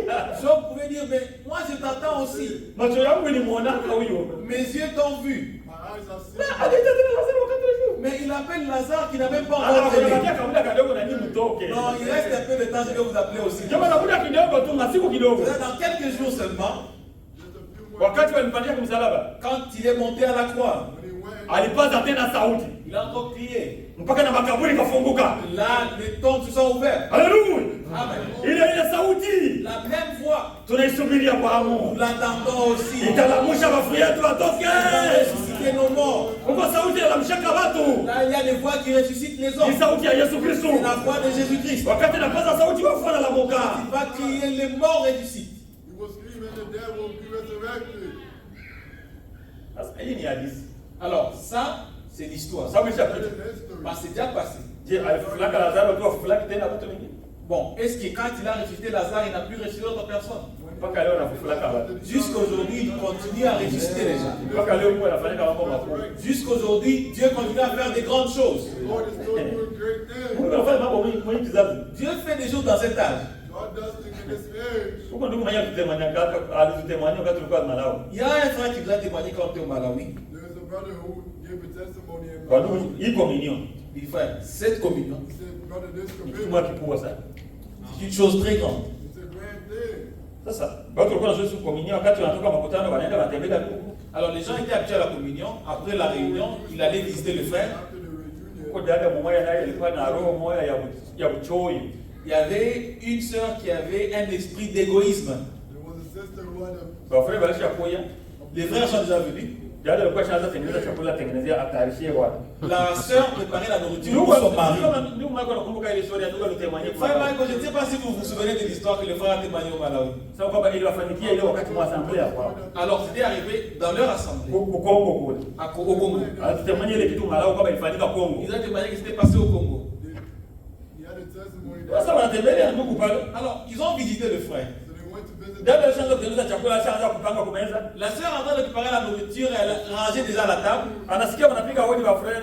Elle a écouté les frères en train de toquer à la porte. Ana wanakuja. Elle a dit, hey, ils sont venus. Anakuta ile chakula anakimbia nayo. Elle a pris la nourriture. Angalia chakula ndio aficha mpaka chini ya kitanda. Elle est allée cacher ça en dessous du lit. she went to hide it on Unasikia ile hivyo. Imaginez le niveau de l'égoïsme. that level of greed. Wa frère wanakuwa yabo. Les frères sont venus. Si watoto ya Mungu. Les enfants sont les enfants de Dieu. Wanaleta baraka mnyumba. Ils ont mis la bénédiction dans la maison. Wanaongea pale kwa mwisho wanaimba kawimbo wanaomba Mungu. Ils ont parlé à la fin, ils ont chanté, ils ont prié. Hapa kwa kukula kugalia. Ils ne sont pas venus manger votre food. Bali pia kukuangalia tu kama una afya. Ils sont venus voir si vous êtes en bonne santé. Wanapenda tu ile communion muongee Ils yeye. veulent seulement communier avec vous, discuter un peu. She wanted to talk to you for a little while. Sasa si wanajiendea hapo. N'est-ce pas, ils sont partis. And they did not leave. Dada anaenda leza tena ile bugali yake hapo. La sœur a son foufou qu'elle avait mis en dessous du lit. Bugali natoka mkitanda tena. Le foufou sort maintenant dessous du lit. Anaanza kuweka sahani nakatala kukula. En tirant l'assiette ne sortait plus. Ndio nitamwambia kwa hapa jinsi. Le frère a témoigné, ce n'était pas une... Frère Mungu yuko juu. Ce n'était pas une histoire. Frère, le Dieu de ce message, The God of this message, Jehova de miracle. je ne veux pas mieux dire ça. Tunaongea mambo yalifanyika wakati yetu. Nous parlons des choses qui sont passées. Mwenyewe tulisikia ile mambo ni tebo kilele mwenyewe alifasikia kwa mambo. Celui qui nous a témoigné de cette histoire, c'était un témoin qui a participé à cette histoire. Wanaanza kulula dada anaenda tena kuokota zile masahani zake sasa. Machakula yake mtini ya kitanda haitoki. La sœur, en essayant de tirer ses assiettes du sous de lit, les assiettes ne sortaient plus. Anakuwa kwa wanawake sasa shinikiza wageni anarudia. N'est-ce pas, le mari est allé accompagner les visiteurs et puis il est revenu. the husband came to Nishaenda kuokota masahani na katana Ils kukula. ont tu allais essayer de tirer les assiettes, mais ça ne sort pas. try to Mimi ndio nilirusha kule. Et le Seigneur les a placés là-bas. Wewe fanya nguvu Yesu libeba uirudishe. Et force-toi, comme c'est toi qui les as mis là-bas, remets-les sur la table. put it back on the table. Najaribu inashikana. Elle a essayé. Bwana wakati anaanza kusaidia tu. Son mari a dit, la chose que je peux t'aider avec, Wewe tolete venye bugali kwa kuipika. vas-y appeler ceux qui devaient manger ce foufou, qui reviennent manger le foufou. Inakuwa sasa kutafuta kwenye kila mtu ashaenda kwa. Alors, c'est devenu difficile d'aller chercher les frères sans rentrer chez eux à la maison. Go call the brother. Tunaonesha badilisha hivi. Qui l'a voulu à quoi? Inakuwa sisi uende kwa fulani uende muite ndio alikuwa hapo. Alors il fallait maintenant que tu ailles chez tel et tel et tel qui était venu, qui viennent manger le foufou. Dada yule ndio anaanza kidogo kujua kila mtu La sœur anasema. est allée maintenant à la maison de chaque frère en pleurant. They went to the house of each brother. Nini? Hapana huko mambo yanafanyika kwangu Non, mrudie. quelque chose s'est passé chez moi, venez, venez. Something happened in my home. Come back. Ndugu anarudia anasema nini bado hii. Les frères sont venus, ils étaient étonnés, disant, mais ça c'est quoi? Asa mtanunua tafikisha hata mshambre. Non, vous allez me pardonner, mais vous allez même jusque dans la chambre. Mungu ni mshambre Il yenu. n'y a pas dans la chambre. What is in the bedroom? Dada ndio anaenda tena na kogoda. La sœur, c'est quand elle va maintenant. Sahani zinaitika Elle tire kukuya. les assiettes, quand les gens Dada ni nini hii huku? sont sortis. Mais c'est la qu'est-ce qu'il y a? My sister, what is anaanza kulia. Elle a commencé à pleurer. Mungu anajua kutengeneza watoto yake. Dieu sait comment corriger ses enfants. Aliona kwamba hii roho haitaendelea hapa, il faut nimalize. Cet esprit ne va pas continuer ici. Il faut que je m'en finisse avec. Ah, ni kitu kizuri sana. C'est une très bonne chose. Mungu anajua kumaliza kila jambo kwa Dieu wakati wake. sait comment finir avec toute chose. Na trouver solution pour kila problème. Trouver solution à tout problème. Nisema ni kitu kilikuwa kinasumbua dada muda mrefu. C'est la chose qui a dérangé la sœur pendant longtemps. Frère mwenyewe shambia dada anashirikana dada. Njoo vita ilikuwa mnyumba kila Le wakati. frère a prié pour sa femme, il a prié, ça n'a pas marché. C'était un combat dans la maison. Pale frère alikuwa shachoka na yeye mama kusema kwamba basi nitakwasha haya bageni acha tuiende. Jusqu'au point où le frère était fatigué de ce problème-là. Il a laissé sa Mungu femme. anatuleta solution. C'est là que Dieu maintenant a trouvé la solution. That is what God found a solution. Mungu wa hii ujumbe. Le Dieu de ce message. The God of this message. Frère, bien tuliamini. Frère, les choses qu'on a crues, Haiko mambo ya mchezo hapa.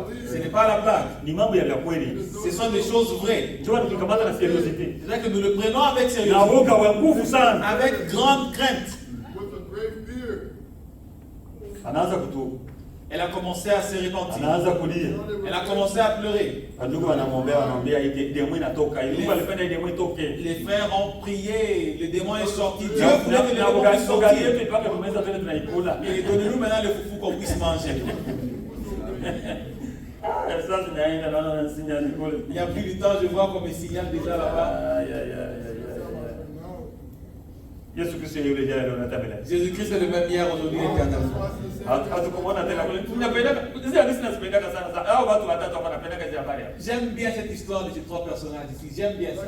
Ya, napendaka hizi habari za Lazaro. J'aime bien l'histoire de Lazare. Napendaka habari za Zakayo sana. J'aime bien l'histoire des Zachée. Na napendaka vile vile ya ule kipofu. J'aime bien l'histoire de cet aveugle-là. I love the story of this blind man. Mpaka wanamuuliza unataka nini? On lui demande, qu'est-ce que tu veux que je te fasse? Yesu leo kuuliza mtu uko unataka nifanyizie nini? Jésus connaît comment poser la question. Qu'est-ce que tu veux que je te fasse? Hivi unataka kufanyizie nini? Qu'est-ce qu'il veut qu'il fasse? Qu'est-ce que vous voulez qu'il fasse pour vous? Sababu ni yeye yule jana leo natabela. Parce que lui, il est le même hier, aujourd'hui, éternellement. Hajawahi kubadilika hapana. Il n'a jamais changé. Mpaka leo tunaleta niko na lista ya mambo yenyewe Mungu alifanya mimi wakati. Jusqu'aujourd'hui, j'ai une liste des choses que Dieu a fait dans ces temps. Hapana kenye tu Mungu alifanya na Abraham Pas ce que Dieu a fait avec Branham seulement. Non. Kenye alifanya na Abraham nayo ilishakuwa historia. Ce qu'il a fait avec Branham est déjà l'histoire aujourd'hui. Inabidi kenye tunafanya kwa leo. Pour ce qu'il a de faire aujourd'hui. Wakati Abraham alikufa hakukufa na Mungu hapana. Quand Branham est mort, il n'est pas mort avec Dieu. Mungu yuko hai mpaka sasa Dieu hivi. est vivant jusqu'aujourd'hui. Mungu anatenda kazi na watoto wake. Il continue à œuvrer avec ses enfants. Inabidi kuwa na experience na Il faut témoignage. avoir l'expérience et les témoignages. Kushuhudia kwamba kweli Yesu angali yule De yule. témoigner que réellement Jésus reste le même. And give testimony that the Lord stays the same. Nakumbuka kabisa sasa nishaanza kabisa. J'ai une petite histoire, mais là, I déjà. have a small story. Mimi na ndugu Michael sukuma tulikuwa tunaenda kumuzi. Moi, avec le frère Mike, un jour, on allait au musée. Kumuzi yani kwa Au village. village. Tunaenda tunauzisha vitu. On allait au village, vendre au village. Kule kwa Malawi kule. Là au Malawi. Sasa tulikuwa wageni kule tulikuwa mkambo. Parce qu'on était étrangers, là au camp. Lakini tulikuwa tunasoma wakati wa village waenda na ushia pia kuna. Mais des fois, on était permis d'aller au village, vendre vos histoires et revenir.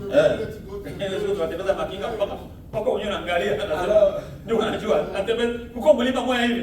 On conduisait les vélos, même les frères, c'est pour monter la montagne avec des vélos. Ndio anambia ndugu njoo kwenye kutoka huko. Il dit, frère, mais frère, c'est là où tu viens ici. Kamwambia ndugu njoo huko. Il dit, frère, oui, c'est là où je viens. Mimi naona turudie. Il est mieux qu'on rentre. Tungali katikati ya mlima mlima ndio yote kule. On est encore au milieu de la montagne, il y a encore presque des milles à monter. Kamwambia ndugu hatuanza hata safari Il dit, frère, on n'a même pas encore commencé le voyage. watu wanaandika pale na simu anataka watu. Alors, vous voyez comment Dieu appelle les gens. Ipo anajiuliza pale mtu mwingine kabisa anakuja anaanza kumsaidia kumsukuma. Alors, lui, quand il s'est posé des questions, il y a eu quelqu'un qui est venu de nulle part, il a commencé à l'aider à pousser. There's somebody who came out of nowhere. Lazima tutasema kwa sababu hadithi iko ndefu.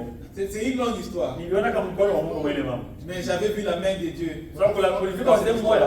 Parce qu'il y avait un jour, Because there was one day. Ndio aliona nilikunywa kama yenyewe mtu hawezi kunywa kwa dunia. le frère j'avais vu.